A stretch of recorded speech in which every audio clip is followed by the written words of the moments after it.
Hi అండి, నేను మీ Shilpa Vinay. Welcome to Vinci kitchen. ఈరోజైతే మనం ఉప్మా ప్రీమిక్స్ని ఎలా తయారు చేసుకోవాలో చూద్దాము. మన ఛానల్లో ఉన్న ప్రీమిక్స్ రెసిపీస్ చూసి మా నైబర్స్ ఇంకా ఫ్రెండ్స్ చాలామంది రిక్వెస్ట్ చేసిన రెసిపీ అండి ఇది. వర్కింగ్ ఉమెన్కి, బ్యాచిలర్స్కి, ఇంకా రూమ్స్లో ఉండే పిల్లలకి ఈ ప్రీమిక్స్ రెసిపీస్ చాలా బాగా ఉపయోగపడతాయి. ఇలాంటి ప్రీమిక్స్ రెసిపీస్ పేరెంట్స్ పిల్లల కోసం చేసి పంపించారనుకోండి, నీళ్లు మరిగించేసుకుని ఈ ప్రీమిక్స్ వేసి కలుపుకుంటే చాలు, నిమిషాల్లో ఉప్మా రెడీ అయిపోతుంది. టేస్ట్ కూడా చాలా చాలా బాగుంటుంది. ఇంకేమి కలపాల్సిన అవసరం లేదండి. చక్కగా ఈ ప్రీమిక్స్ వేసి ఉడికించేసుకుంటే నిమిషాల్లో ఉప్మా రెడీ అయిపోతుంది. మరి ఇంకెందుకు ఆలస్యం, ఈ ఉప్మా ప్రీమిక్స్ని ఎలా తయారు చేసుకోవాలో చూసేద్దాం రండి. స్టవ్ పైన అడుగు మందం గల కొంచెం వెడల్పుగా ఉన్న ప్యాన్ పెట్టేసుకొని ఇందులో 2 కప్పుల బొంబాయి రవ్వ వేసుకోవాలి. సూజీ అంటారు కదా, ఉప్మా రవ్వ. 2 కప్పులు వేసుకొని లో మీడియం ఫ్లేమ్లో కలుపుకుంటూ ఒక 7-8 నిమిషాల పాటు వేయించుకోవాలి. నేనైతే సుమారుగా 2 కప్పులు అంటే 400 గ్రాములు 400 గ్రామ్స్ సూజీ తీసుకున్నాను. మాడిపోకుండా కలుపుకుంటూ వేయించుకోవాలి. చూడండి, రవ్వ వేగిపోయింది కదా, ఈ విధంగా లైట్గా కలర్ కూడా చేంజ్ అవుతుంది. ఇలా వేయించేసుకుని దీన్ని ఒక ప్లేట్లోకి తీసుకుని పక్కన పెట్టేసుకోండి. ఇప్పుడు మళ్ళీ స్టవ్ పైన ప్యాన్ పెట్టేసుకుని ఇందులో 4 టేబుల్ స్పూన్ల ఆయిల్, కప్ మెజర్మెంట్లో అయితే 1/2 కప్పు ఆయిల్ వేసుకుని ఆయిల్ కాగిన తర్వాత 3 లేదా 4 టేబుల్ స్పూన్ల పల్లీలు వేసుకుని వేయించుకోవాలి. పల్లీలు మీ ఇష్టం అండి, మీకు కావాల్సిన పల్లీలు వేసుకోవచ్చు. ఇవి సగం వరకు వేగిన తర్వాత కొన్ని జీడిపప్పు కూడా వేసి వేయించుకోవాలి. మీరు కావాలంటే మొత్తం జీడిపప్పు వేసుకోవచ్చు, మొత్తం పల్లీలే వేసుకోవచ్చు. ఇవి బాగా వేయించేసుకుని వీటిని నూనె రాకుండా ఒక గిన్నెలోకి తీసుకుని పక్కన పెట్టేసుకోండి. నూనె రాకుండా తీసుకోండి. ఇందులో మనం మిగతా అన్ని ఇంగ్రీడియంట్స్ కూడా వేయించాలి కదా, నూనె రాకుండా తీసుకోవాలి. ఇలా ఒక గిన్నెలోకి తీసుకుని పక్కన పెట్టేసుకోండి. ఇప్పుడు ఇదే నూనెలో 5 పచ్చిమిర్చిని రౌండ్గా కట్ చేసి వేసుకోండి. కొంచెం చిన్నగా రౌండ్గా కట్ చేసి వేసుకోవాలి. అలాగే అల్లం ముక్క, 2 ఇంచుల అల్లం ముక్కను కూడా వీలైనంత చిన్న ముక్కలుగా కట్ చేసి వేసుకుని మధ్యలో కలుపుకుంటూ ఈ అల్లం పచ్చిమిర్చిలో ఎక్కడా కూడా పచ్చదనం లేకుండా బాగా ఎర్రగా వేయించుకోవాలి. ఫ్లేమ్ అయితే లో మీడియంలో పెట్టేసుకోండి.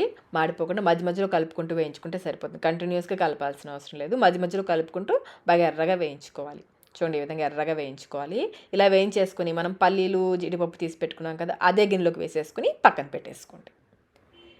ఇప్పుడు ఈ నూనెలో ఒక పెద్ద ఉల్లిపాయ, చూడండి ఈ మాత్రం సైజు ఉండేలాగా ఉల్లిపాయ ముక్కల్ని కట్ చేసుకొని వేసేసుకోండి. ఈ ఉల్లిపాయ ముక్కల్ని మధ్యలో కలుపుకుంటూ బ్రౌన్గా అయ్యేంతవరకు వేయించుకోవాలి. మనం బిర్యానీ కోసం ఫ్రైడ్ ఆనియన్స్ ఎలా అయితే వేయించుకుంటామో అలాగే మధ్యలో కలుపుకుంటూ మాడిపోకుండా వేయించుకోవాలి. మీ దగ్గర రెడీమేడ్ ఫ్రైడ్ ఆనియన్స్ ఉన్నాయనుకోండి, అవైనా వేసి కలుపుకోవచ్చు. లేదంటే ఈ విధంగా ఉల్లిపాయలు వేయించుకొని కూడా కలుపుకోవచ్చు. అయితే ఉల్లిపాయలు ఎక్కడా కూడా తడి లేకుండా బాగా బ్రౌన్గా వేయించుకోవాలి. ఉల్లిపాయలు కానీ, పచ్చిమిర్చి, అల్లం ఇవన్నీ కూడా పచ్చదనం లేకుండా బాగా వేయించుకోవాలి. అప్పుడే మనకి ప్రీమిక్స్ ఎక్కువ కాలం నిల్వ ఉంటుంది.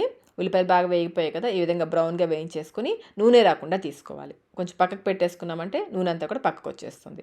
ఈ ఉల్లిపాయలను కూడా మనం పల్లీలు వేసుకున్నాం కదా, అదే గిన్నెలో వేసుకుని పక్కన పెట్టేసుకోండి. ఇప్పుడు ఈ మిగిలిన నూనెలో 2 టేబుల్ స్పూన్ల పచ్చిశనగపప్పు, 2 టేబుల్ స్పూన్ల మినప్పప్పు, మినపగుళ్ళైనా వేసుకోవచ్చు, మినపప్పు అయినా వేసుకోవచ్చు. అలాగే 2 టీ స్పూన్ల ఆవాలు. మీరు ఇంకా జీలకర్ర వేసుకోవాలనుకుంటే కొంచెం జీలకర్ర కూడా వేసుకోవచ్చు. నేనైతే ఉప్మాలో జీలకర్ర వేయనండి. జీలకర్ర కావాలంటే జీలకర్ర కూడా వేసేసుకుని పోపు బాగా ఎర్రగా వేయించుకోవాలి. ఇలా వేగిన తర్వాత ఇందులో 5 ఎండుమిర్చిని తుంపి వేసేసుకోండి. అలాగే కరివేపాకు, 5-6 రెమ్మల కరివేపాకు ముందే కడిగి తడేమి లేకుండా ఆరపెట్టేసుకొని వేసుకోవాలి. ఇందులో వాడిన ఉల్లిపాయ, పచ్చిమిర్చి, అల్లం, కరివేపాకు ఇవన్నీ కూడా ముందే కడిగి తడేమి లేకుండా తుడిచేసుకుని ఆరపెట్టేసుకొని అప్పుడు వేసుకోండి. కరివేపాకు చూడండి, ఈ విధంగా క్రిస్పీగా అవ్వాలి. ఇలా వేయించేసుకొని ఇప్పుడు ఇందులో వేయించి పెట్టుకున్న పల్లీలు, ఉల్లిపాయ, జీడిపప్పు ఇవన్నీ ఉన్నాయి కదా, అవి వేసేసుకోవాలి. ఇప్పుడు ఇందులో 2 టీ స్పూన్ల సాల్ట్ కూడా వేసుకోవాలి. మనం 2 కప్పుల రవ్వ తీసుకున్నాం కదా, 2 కప్పుల రవ్వకి 2 టీ స్పూన్ల సాల్ట్ కరెక్ట్గా సరిపోతుంది. ఈ సాల్ట్ అంతా కూడా ఈ మిశ్రమానికి బాగా పట్టేలా కలుపుకోవాలి. బాగా కలిపేసుకుని స్టవ్ ఆఫ్ చేసేసుకోండి. ఇప్పుడు ఇందులో మనం వేయించి పెట్టుకున్న రవ్వ వేసుకోవాలి. ఈ ప్రీమిక్స్ మనం 2 కప్పులకి చేసాం కదా, 2 కప్పుల రవ్వకి చేసాం కదా, అదే మీరు 4 కప్పుల రవ్వకి చేసుకోవాలనుకుంటే మిగిలిన ఇంగ్రీడియంట్స్ అన్నీ కూడా డబల్ చేసి వేసుకోండి. అంటే 1/2 కప్ ఆయిల్ వేసాం కదా, డబల్ చేసి వేసుకోండి. 1/2 కప్, 4 కప్పుల రవ్వ తీసుకుంటే 1/2 కప్ ఆయిల్ వేసుకోండి. అలాగే 2 పెద్ద ఉల్లిపాయలు వేసుకోండి. అలా అన్నీ కూడా డబల్ చేసి వేసుకుంటే సరిపోతుంది. ఈ రవ్వ అంతా కూడా ఈ పోపులో బాగా కలిసేలా కలుపుకోవాలి. అంతేనండి, ఉప్మా ప్రీమిక్స్ అయితే రెడీ అయిపోయింది. చేసిన వెంటనే ఇది వేడిగా ఉంటుంది కదా, దీన్ని పూర్తిగా చల్లారనివ్వాలి. పూర్తిగా చల్లారిన తర్వాతనే ఎయిటెడ్ డబ్బాలో కానీ గ్లాస్ జార్స్లో కానీ పెట్టేసుకుని స్టోర్ చేసుకుంటే బయట మనకి 2 మంత్స్ వరకు నిల్వ ఉంటుంది. అదే ఫ్రిడ్జ్లో పెట్టేసుకున్నామంటే 4-5 మంత్స్ వరకు కూడా నిల్వ ఉంచుకోవచ్చు. చూసారు కదా ఉప్మా ప్రీమిక్స్ని ఎలా తయారు చేసుకోవాలో. ఇప్పుడు ఈ ప్రీమిక్స్తో మనం ఉప్మా ఎలా తయారు చేసుకోవాలో చూద్దాం.